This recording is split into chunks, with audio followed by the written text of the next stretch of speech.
Je m'appelle Jérémy Schutz, donc je suis maître de conférence à l'UFR-MIM et j'assure la direction du département SPI depuis 2017.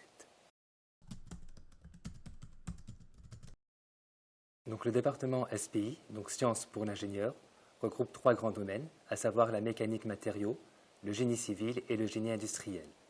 La spécialisation sera progressive tout au long du cursus universitaire. Les 2 premières années de licence sont à 90% communes à ces 3 orientations. À l'issue de ces 2 premières années de licence, plusieurs possibilités sont offertes aux étudiants. Pour les étudiants qui préfèrent les formations courtes, 2 licences professionnelles existent à l'UFR-MIM.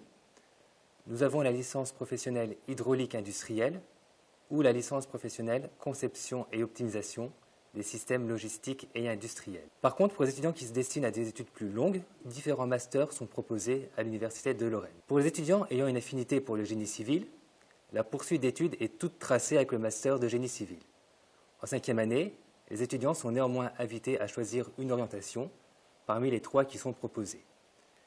Nous avons l'orientation grand ouvrage et conduite de travaux qui est proposée en présentiel et qui est à vocation professionnalisante. L'orientation BIM, management et conception, est quant à elle proposée en alternance et est donc également à vocation professionnalisante.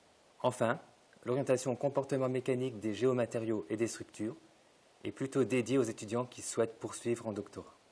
Le choix du parcours ingénierie mécanique et matériaux en licence permet d'intégrer donc le master de mécanique. Ce master propose 2 orientations à vocation professionnalisante. Il s'agit de l'orientation génie mécanique et de l'orientation mécanique et matériaux. Pour les étudiants désirant poursuivre en doctorat, l'orientation mécanique, matériaux, structures et procédés serait à privilégier. Le choix du parcours génie industriel en licence permet d'intégrer le master d'ingénierie des systèmes complexes. Ce master propose 2 grandes orientations, à savoir système de production et logistique et système hospitalier. Ces 2 orientations peuvent être à finalité professionnelle ou permettre une poursuite en doctorat. Pour intégrer la licence Sciences pour l'ingénieur en première année, un niveau 4 est exigé. Un niveau 4, c'est être titulaire d'un baccalauréat ou d'un diplôme équivalent tel que le DAEU. Compte tenu des formations proposées, des études avec des acquis scientifiques sont tout de même à privilégier. Les Master 1 sont accessibles de plein droit aux étudiants titulaires d'un diplôme de licence classique de l'UFR-MIM, mais sont soumis à l'étude de dossier pour les autres candidats.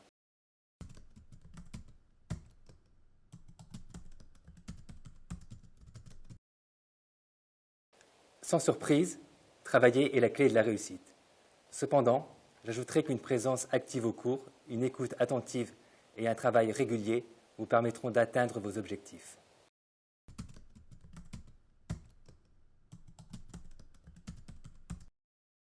Lister tous les débouchés serait extrêmement compliqué, tant les possibilités sont nombreuses. De manière générale, avec une licence professionnelle, les postes proposés correspondent à des fonctions d'assistant ingénieur, assistant de responsable. Pour les masters, les débouchés professionnels sont plutôt du type conducteur de travaux, chef de projet, ingénieur d'études, responsable de la production, de la distribution, du transport,